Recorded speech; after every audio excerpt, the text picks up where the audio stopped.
session because we're thrilled to present a fireside chat with one of India's most influential entrepreneurs who has just taken his company public. Yes, we're talking about Swiggy because recently Swiggy has partnered with the Government of India to launch a groundbreaking skilling initiative which is aimed at empowering India's workforce with essential skills and creating new employment opportunities.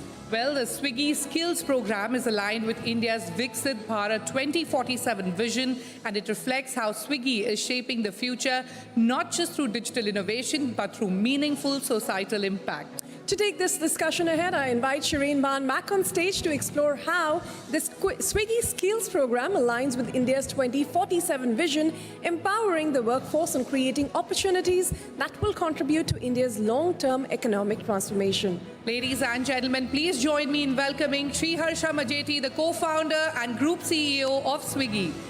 Shireen, over to you.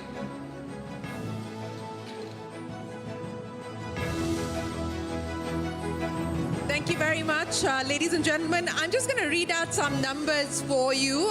This is on the back of what happened yesterday on Dalal Street, where we saw Swiggy quite literally deliver its IPO.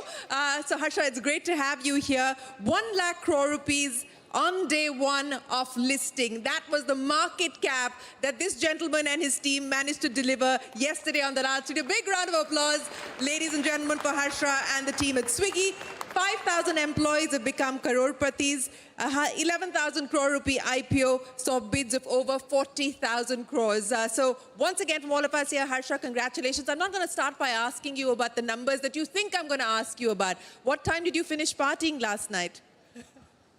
4:30 a.m. 4:30 a.m. Was there a sense of relief at the end of it when you actually saw, when you were ringing the bell on the NSE? What was it? Relief? Excitement? What was going on at that point in time in your head? Actually, it was relief and excitement in that order. 80% of the emotion was just relief. Having sold the dream, it was just a vision. And so many folks chose to join us along the way for the journey. So to see that new level of reality be unlocked was just huge relief and excitement as a founder. The second excitement is, I think, as a founder, it's also just a new life experience. Yeah. I'm looking forward to figuring out how that stage looks. Now you can You know what is going to change, right? You're going to have to talk to us every quarter. Yeah, absolutely. Look, I think the business has gone through a million changes in the last 10 years. I think it can handle a few more. I'm sure it can, and we look forward to having those conversations with you. But, you know, we're talking about the relief that you felt yesterday as you rang the opening bell at the National Stock Exchange. But in the run-up to the IPO, and a lot of people, you know, we talk about this on stage, we'll ask you all questions about, are you ready to IPO, etc. It's not an event. There's a whole journey leading up to that event. And I want you to take us through what transpired over the last year plus, just to be IPO ready. And in that last lap, where the markets turned and suddenly sentiment was not on the side of you, you know, what was the feeling then? How much anxiety did you go through then? I'll answer the second question first. I actually, honestly, had no anxiety throughout. Because all the anxiety was until you choose to go, until you know inside that you're feeling ready for it. Because being ready means that you lose anxiety over so many other things that are outside your control. That's what I wanted to prepare for, and that's what my version of the company being ready was. And once we got there, truly, like, that was the big moment. All the anxiety, all the butterflies were till the decision. Once we felt like, okay, I think we're ready, let's go. After that, I think it's just, you know, wake up and do the best you can. I think we did a great job generally communicating our story in the investor roadshows. We were receptive to feedback that we got on pricing, a bunch of things. So we don't like look back and think of anything that we would change about how we went about it. And that was 90% of our decision. Now, obviously, some of this timing tailwinds can be even more useful. But if you think about it, from the day we started our roadshow, the markets just kept going in a certain direction. That wasn't down. Yeah, that was down. Yeah, absolutely. So, but we just powered on. We were like, I think the company is ready. I mean, even if, let's say, things are tepid on day one, week one, I mean, it's a long, long run. Yeah. So luckily, I think none of us tethered our emotions at all. to what that day one price is going to be, though it's a good thing, a good outcome, a great outcome in hindsight, just on day one, good aftertaste. But we know that you can't do this perfectly. So to end up on the right side of it is a good feeling. Absolutely, and I would imagine that it's a good feeling for all of you at Swiggy and your bankers as well. But let's talk about that. You know, I was talking to SoftBank about getting the pricing right. And I think this has been one of the issues we've seen with a lot of startup founders and a lot of startup IPOs, where the pricing has left nothing on the table for the retail investor. You did. And you decided to bring down the price because you wanted to leave enough on the table for the retail investor. That decision and making that call, take us through what was going on when you did that. I think we were clear all along, Shireen, throughout the process. I think if I had to look back and talk about maybe the two major objectives that we were going for, to get a high-quality set of investors who believe in our story and want to be there for the long term, that was number one. And eliminate event risk, that was point one. The number two was we were greedy for a good aftertaste. It's the beginning of the journey for a lot of new investors who are going to come on board. So honestly, the conversations lasted a few minutes. It wasn't... and it was done. Yeah, it was done. Honestly, this could have gone another way. I mean, a few more hours and we may have not priced very well. But that's like everything changes in a few weeks. So we're lucky we were able to price it in hindsight, but there's no way to fully know it before going ahead with it. Well, let's now talk about the road ahead, Harsha. And you know, you've done enough of investor road shows, and you've probably gone over those numbers in great detail. So what I want to get from you is the big picture. What is changing in India as far as consumption is concerned, as far as consumer behavior is concerned, about the capacity to spend? What are the big shifts, the structural shifts that you're betting on? What gives you hope? What gives you confidence? Absolutely. So I think if you play it out over a couple of decades, we're playing that kind of consumption story in India. I think everything that Swiggy does today, broadly in urban convenience, caters to the top 120, 130 million consumers in the country, or 150. We've gotten about 100 plus in food ever transacted.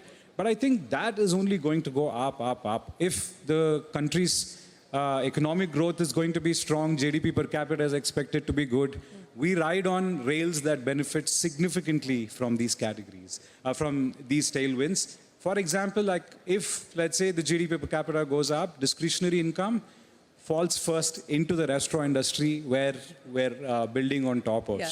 So I think we're going to have the opportunity of a lifetime to be building these categories at this specific time in India. And we couldn't be more thrilled. So we're just blessed to have an opportunity like that. And we think that consumers, the one thing that maybe now we've learned even more is their expectations just keep expanding. They just keep going higher and higher. And now we're starting to look at consumers wanting things in 10 minutes, but now it's also wanting a lot more things in 10 minutes. And maybe even like wanting their food in 10 minutes. So consumer expectations just tend to keep expanding. You know, that's the one constant. And that's an opportunity, but that's also a significant disruption that's happened as far as consumer expectations is concerned, as well as the fulfillment expectations when you're dealing with these consumers. As you said, now food in 10 minutes. I mean, you know, how soon is that likely to be a reality, and how much pressure is there now to move down that road? Well, when you say pressure, what kind of pressure? I think if users want it, then companies need to innovate. Deliver. Yeah, I think you just have to keep matching the users' expectations with any luck, beat their expectations even before they didn't know they wanted it. So there's no pressure. I mean, you just have to do it. If consumers want it, then you have to build the future. So, you know, speaking about building the future, and I think the quick commerce story was written off. The quick commerce story has made a phenomenal comeback in the last 2 years on the back of what you and Blinkit, etc., have been able to do. And it's being held up as the India story, the India playbook. It hasn't worked anywhere else in the world, or not as good as it has worked out in India. Why do you think that's the case? So, Shireen, there are many, many reasons for it. I think one of the big reasons could be that the physical version of what quick commerce does not exist in India. At some level, I think if you look at how retail has moved in every other geography, because, you know, they have big box retailers, then they have modern trade retailers, and then they have corner shops, etc. I think here, the equivalent of what we do is actually the modern trade, which is meaningful but never got built out in the way that it got Yeah. built out in other parts of the world. So there's a real opportunity that it's like almost like a pager movement that we didn't see enough of. So what we think is probably quick commerce caught modern trade very, very early on in the Indian retail journey, and it just offered consumers an opportunity to leapfrog into something that just comes to their So home. the lines between quick commerce and e-commerce, I mean, as you said, it started with low ticket size items, yeah. but now you're pretty much doing just about everything. I mean, Yeah. or close to everything. I mean, are there going to be any boundaries to what you can do on quick commerce, or is it now e-commerce? Yeah, I think there aren't that many boundaries. If users are getting used to the platform, they want more and more selection, and they keep searching for it. I mean, the way users also search as they see more and more is a very interesting phenomena. Like maybe in year one, batteries would have been like, Yeah. a type of battery would have been the one that the consumers wanted to search. What 3 is it months- today? Bed sheets was 3 months back. Bed Was the sheets. most searched, like let's say, most searched with less selection than what consumers wanted. So that's an example. Like you would wonder why people want bed sheets in 10 minutes, but they want it. They wanted a bed sheet, and if it could be available in 10 minutes, then they want it. So I think we will see the expansion of this imagination. Consumers are going to keep asking for more and more. Will the entire world be available in 10 minutes? Probably not. Yeah. But I think there is a continuum, and all of us in the category are figuring out how to extend that continuum and figure out the paradigm that blurs the lines even more. So how large will these pipes be? I mean, you've already built them out significantly to be able to go from, batteries to bed sheets. What are we talking about now in the next few years? It's almost everything that can fit in a reasonably sized vehicle near you. Will be shipped in 10 minutes. Should be shipped. I mean, I don't know for about 10 minutes. I think we will see some iterations on the operating model that you can't get millions of things in 10 minutes. There's no way that is possible. I want to go back to the comment that you made yesterday while you were ringing the bell, saying that this was a germ of an idea, which is today this now listed entity with a market cap when you listed at 1 lakh crore rupees. What did it take, Harsha, to go from a germ of an idea to building out Swiggy to what it is in terms of culture, in terms of purpose, in terms of vision, in terms of strategy? What has been the most challenging aspect of putting Swiggy together? I think the business in general, that's the good news, because it also creates some barriers to entry. It's pretty punishing. There are so many moving parts every single day in every single zone. But honestly, I think my challenge as a founder, building in all of these businesses, super competitive, can be cutthroat sometimes. But the most challenging is to take as many people along as you can. It's not always easy, but to choose that path of win-win every single time is the biggest challenge. And it keeps increasing as the company gets larger, and that's what we need to buck up for. Well, speaking of win-win, Zomato tweeted when you were listing yesterday with a little heart. Yeah, absolutely. Lovely from them. Yes, a very nice gesture. But, how competitive is it getting now? I mean, it's between the two of you, there's Zepto, and there's everybody else now that's looking at getting into the 10-minute space as well. So how competitive is it? I think, look, Swiggy was born in the middle of a war. In 2014, we were like the 19th player in food delivery that showed up. So we've seen this even So in you're food used to battles. Sorry? You're used to battles. Yeah, we've seen them through, I can't remember the last year or two where it felt like a little bit of calm. So we don't know any other world. So that we're used to. But I think in quick commerce particularly, it'll be a little different from food delivery because the market size is just way larger than the food delivery category. So there will be multiple players, multiple competitors vying for a dominant share to be that top 3-4 platforms that will be there in the next 4-5 years once this plays out. So competition will be there, should be there for a market this large. But do you think it'll be the rule of 3 that's likely to apply, or do you think that there's going to be space for more? I mean, 3, 4, that's as far as I can imagine. Maybe more than that feels harder unless there's a new unlock on the market size. So, you said that you're used to battle. You were born at the time of a war. What does it take to go to battle every day? In terms of temperament, in terms of mindset, in terms of how you operate, how are you battle ready every day? I think I'm not a big fight-driven mindset. I just don't operate like that. I think the way we've gone about our problems is to just figure out what you can do for the consumer better, and that energizes you, and then that eventually gets you to do better. But directly thinking about this person, I know I need to beat them, is just not a way that has excited us as a company. Whatever success we've had, it's by figuring out a way to energize ourselves indirectly. So what is energizing you today? What's inspiring you today? Outside of course, the fact that you're now a listed entity. That's done. Yeah.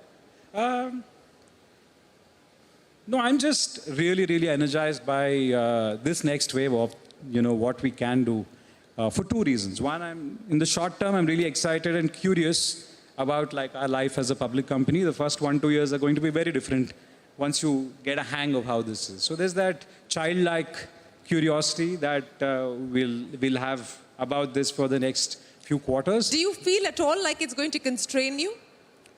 No, I mean, like I said, I think the decision to go public was made after feeling comfortable that it won't constrain. So that was the longest period. I took probably 4 to 6 quarters to come to peace with the decision in the first place. So then I had a lot of this torment. Will I be able to do it? How will this work?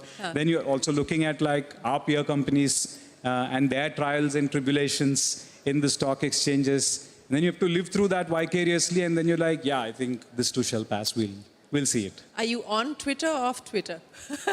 I am on Twitter, absolutely. I am a content reader. I'm not much of a producer, but so now as a listed entity, are you putting boundaries for what you will or will not say on Twitter? So far, we haven't gotten that feedback from the investors to be on Twitter. But we will definitely be there on quarterly calls talking about our story transparently, the goods, the bads, everything. So, yeah, we'll be there. So definitely we will be out there talking about what we're up to. You talked about the goods, the bads, the trials and tribulations. And as you sit here today, the journey to many people in this room and to many young entrepreneurs who are looking at you probably looks like, we can do it too. It's not that hard to do. Let's talk about some of the tough stuff. Let's talk about some of the lonely moments. Let's talk about some of the sort of emotionally traumatic times that you've had to go through just in order for you to be able to build this out and build this out at scale. Yeah, look, I think 2020 to 23 was probably our toughest time. In a 10-year journey, I think those 3 years taught a lot to the company. I think in 2020, as we were just finishing off an investment calendar that was huge in food delivery, fighting off many competitors. I think as soon as the pandemic began, just months into the calendar finishing and we were moving to get the business profitable, the business fell down to 10-15% of its volume. Just 3 months after you finished your investment calendar. So at that time, it just felt incredibly hard. It's incredibly punishing. And imposter syndrome and, self-doubt and all of those. But never, no, this is no longer the road to take.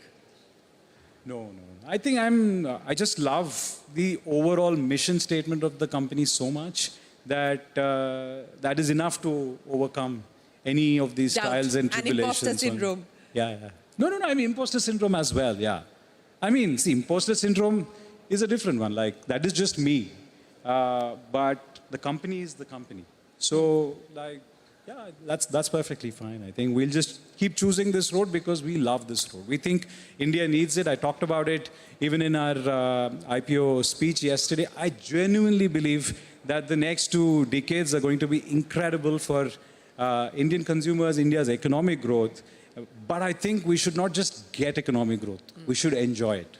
And I think with a little bit of Swiggy in our consumers' lives, I think we can also enjoy economic growth. And I think that's a powerful feeling. It's not just delivering food or delivering grocery.